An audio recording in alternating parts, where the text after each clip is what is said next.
ये मोहब्बत भी खुदकुशी करने का धंधा है।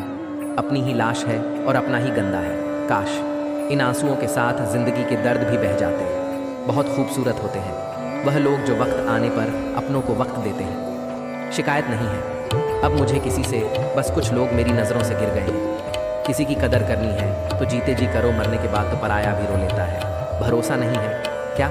मुझ पर यह लाइन बोलकर ना जाने कितने लोग धोखा देकर जाते हैं। बहुत दूर तक जाना है सिर्फ ये जानने के लिए कौन आपका है। वक्त हालात देखकर बदलता है और अपने मौका देखकर। बड़ा करने का विचार आए तो कल पर डालो, अच्छा करने का विचार आए तो आज ही कर डालो। पीठ हमेशा मजबूत रखनी चाहिए क्योंकि शाबाशी और धोखा दोनों ही पीठ के पीछे से मिलता है। सच्चे इंसान को झूठे इंसान से अक्सर ज़्यादा सफाई देनी पड़ती है। सच को थोड़ी सी भी तमीज़ नहीं है बात करने की, और झूठ को देखो कितना मीठा बोलता है। समय इंसान को सफल नहीं बनाता, बल्कि समय का सही इस्तेमाल इंसान को सफल बनाता है।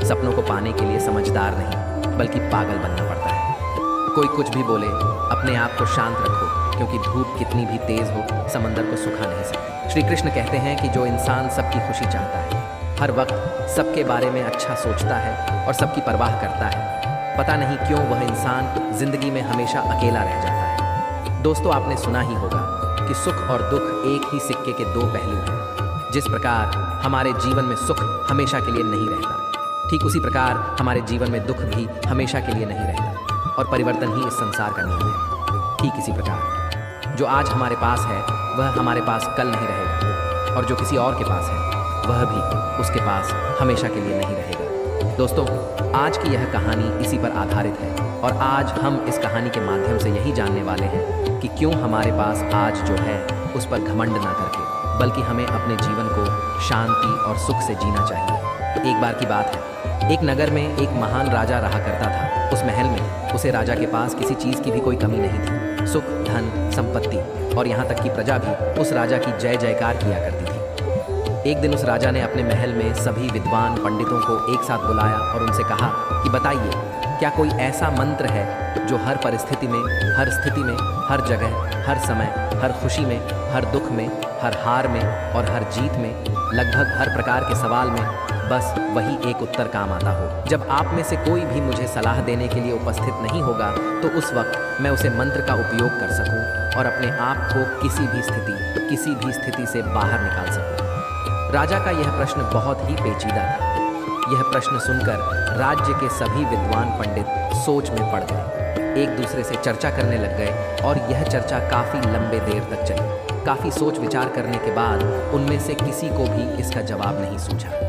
राजा को इस बात पर बड़ा ही क्रोध आया। राजा ने कहा, क्या इस महल में कोई भी ऐसा व्यक्ति उपस्थित नहीं है जो मेरे इस सवाल का जवाब दे सके? उस पंडितों की सभा में एक बूढ़ा व्यक्ति भी बैठा हुआ था। वह बूढ़ा व्यक्ति खड़ा हो जाता है और उसने राजा से कहा है, राजन, तुम्हें यहाँ पर इसका जवाब कोई नहीं दे सकता, लेकिन मैं एक ऐसे महात्मा को जानता हूँ जो तुम्हें तुम्हारे इस सवाल का जवाब अवश्य ही दे सकते हैं। उस बूढ़े व्यक्ति की बात सुनने के बाद राजा कहता है, हे माननीय, आप ही मुझे बताइए कि वह महात्मा मुझे कहाँ मिलेंगे। इस पर वह बूढ़ा व्यक्ति कहता है, हे राजन, पास ही में एक छोटा सा जंगल है और वहाँ पर वह अपना आश्रम बनाकर रहते हैं। अगर आप चाहें तो मैं आपको वहाँ पर ले जा सकता हूँ। वह राजा तुरंत ही उन महात्मा से मिलने के लिए तैयार हो गया। वह राजा और वह बूढ़ा व्यक्ति पास ही के जंगल में उस गुरु से मिलने के लिए पहुँच जाते हैं। वहाँ पर पहुँचने के बाद वह राजा उन महात्मा को प्रणाम करता है और उनसे कहता है कि क्या आप मेरे इस प्रश्न का जवाब दे सकते हैं? वह महात्मा बड़े ही ज्ञानी थे। उनके पास जो कोई भी अपनी समस्या लेकर आता था वह वहाँ से कभी भी खाली हाथ नहीं जाता था। उन महात्मा ने राजा के सभी प्रश्नों को बड़े ही ध्यान से सुना और उसके बाद उन्होंने राजा को एक छोटा सा कागज़ का टुकड़ा दिया जिस पर उसका जवाब लिखा हुआ था, और साथ ही में एक शर्त भी लिखी हुई थी, और उस शर्त में यह लिखा गया था कि इसे आप अभी नहीं देख सकते जब तक आपके ऊपर कोई अत्यधिक खतरा न मंडरा रहा हो, जब आप खुद को अकेला पाएं, जब आपको कोई रास्ता नजर न आए, जब आप दुविधा में पड़ जाएं और जब आपको यह लगने लगे कि अब मेरे पास और कोई भी उपाय नहीं बचा, तभी आप इस कागज़ को खोलकर पढ़ सकते हैं। राजा ने उन गुरु को प्रणाम किया और उस कागज़ को मोड़कर अपने हीरे की अंगूठी के नीचे रख दिया। यह सब वे गुरु बड़े ही ध्यान से देख रहे थे और वह मुस्कुराने लगे। तभी राजा ने उनसे पूछा कि आप मुस्कुराहट क्यों रहे हैं? उन महात्मा ने राजा को जवाब देते हुए कहा, राजन, ही जल्द तुम्हें अपने सवाल का जवाब मिलने वाला है। बहुत ही जल्द ऐसी स्थिति आने वाली है जब तुम्हें इस कागज़ की ज़रूरत पड़ेगी, तो इस कागज़ को बड़े ही संभाल कर रखना। फिर राजा ने उन्हें प्रणाम किया और फिर वहाँ से अपने महल की ओर लौट आए। राजा के महल में कुछ दिनों तक सब कुछ बहुत ही अच्छा चल रहा था। राजा के जीवन में और उनके साम्राज्य में किसी चीज़ की कोई कमी नहीं थी। लेकिन एक दिन अचानक पड़ोसी राज्य ने राजा के राज्य पर हमला कर दिया और उसकी सेवा ने बहुत ही बहादुरी से लड़ाई की। लेकिन राजा इस लड़ाई को हार गए। राजा को अपने घोड़े पर सवार होकर वहाँ से भागना पड़ा, लेकिन दुश्मन राजा ने उनका पीछा नहीं छोड़ा। दुश्मन राजा उनका पीछा लगातार कर रहे थे और लगातार उनके करीब आते जा रहे थे। राजा अपनी जान बचाने के लिए लगातार भागते जा रहे थे। अचानक ही उन्होंने देखा कि उस सड़क का अंत हो चुका है और वहीं पर उन्होंने अपने घोड़े को रोक दिया।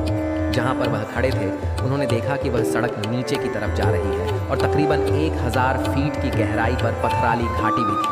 अगर राजा ने अपने घोड़े को सही समय पर नहीं रोका होता तो राजा का अंत तय था और फिर वह कभी भी वापस नहीं लौट पाते। लेकिन अभी भी शत्रुओं के घोड़े के दौड़ने की आवाज़ आ रही थी और अब राजा का दिल जोरों से धड़क रहा था। उनकी बेचैनी बढ़ती जा रही थी। राजा को कुछ भी समझ नहीं आ रहा था कि वह करें तो क्या करें, कहाँ जाएं। कोई भी रास्ता उन्हें नहीं दिख रहा था। तभी अचानक राजा ने देखा कि उसकी अंगूठी में लगा हुआ हीरा धूप से चमक रहा है और इस अंगूठी के नीचे राजा ने वह संदेश भी छुपा रखा था जो राजा को हीरे की चमक से याद आ गया।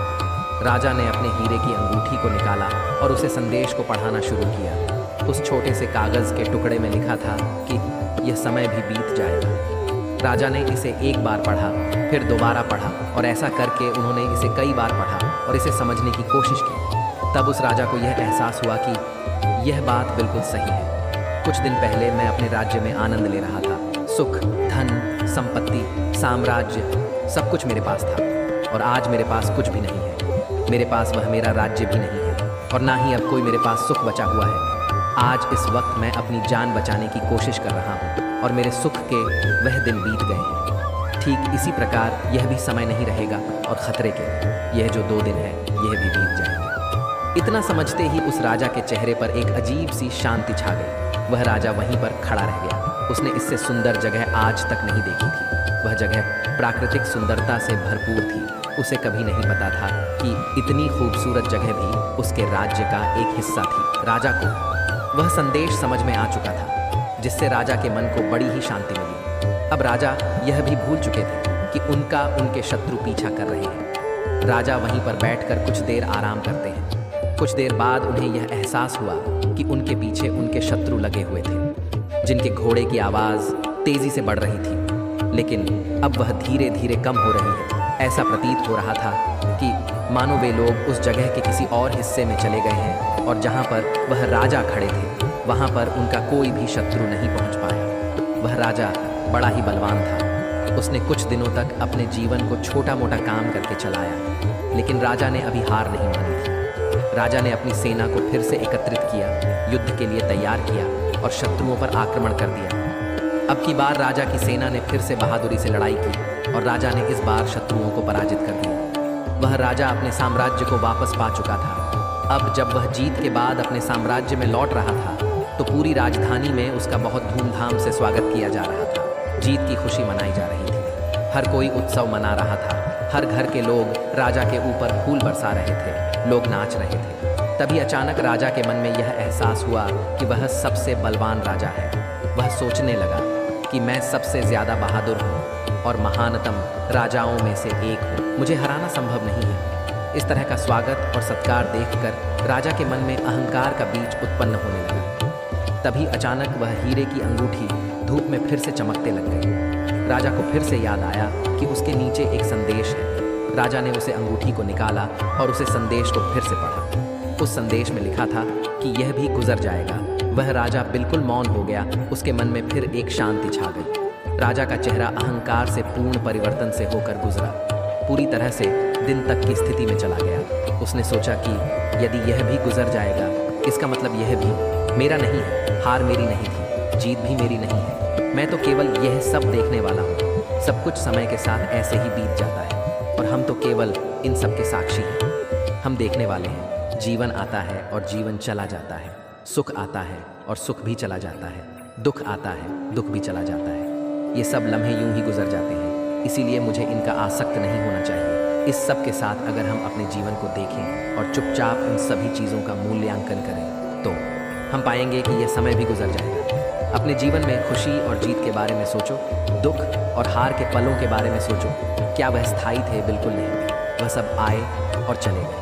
ठीक उसी प्रकार यह भी नहीं रहेगा और बीत जाएगा। समय इसी तरह से बीतता चला जाता है, जीवन यूं ही गुजर जाता है। इस संसार में कुछ भी स्थायी नहीं है, सब कुछ बदलते रहता है। जीवन में परिवर्तन के इस नियम को स्वीकार करो, इस पर अपने नज़रिए से विचार करो। दोस्तों, हमारे जीवन में भी ऐसे कई पल आते हैं जिन्हें हम अपने जीवन से कभी भी जाने देना नहीं चाहते हैं, लेकिन यह जीवन है, यह समय है, यह पल है जो कभी भी नहीं रुकते। जिस प्रकार हमारे जीवन में सुख आता है और चला जाता है, ठीक उसी प्रकार हमारे जीवन में दुख भी आते हैं और चले जाते हैं। इसीलिए अपने जीवन को वर्तमान में रहकर जीना सीखें, क्योंकि जो पल, जो समय आपके पास अभी है, वह आने वाले समय में आपके पास नहीं होगा और तब आप केवल पश्चाताप ही करते रह जाएंगे।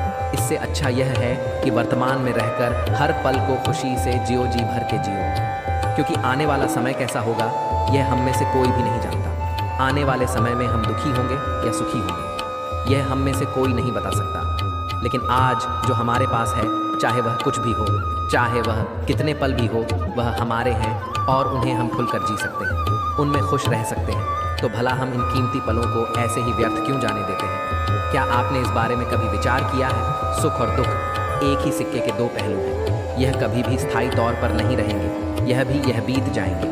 आप इस बदलाव के सिर्फ और सिर्फ एक साक्षी हैं। इसका अनुभव करो, समझो और अपने जीवन को हर पल खुशी से जियो। और जब भी आपका कोई कठिन समय आपको परेशान कर रहा हो, तो बस एक बात याद रखना कि यह स्थिति भी ज़्यादा देर नहीं रहेगी। इसका भी समय आएगा, किसी न किसी दिन, किसी न किसी समय यह भी गुजर जाएगा। तो दोस्तों, आज के इस वीडियो से आपने क्या सीखा, हमें कमेंट करके ज़रूर बताइएगा। अगर आपको ये कहानी अच्छी लगी हो तो वीडियो को एक लाइक और चैनल को सब्सक्राइब कर ही लीजिएगा।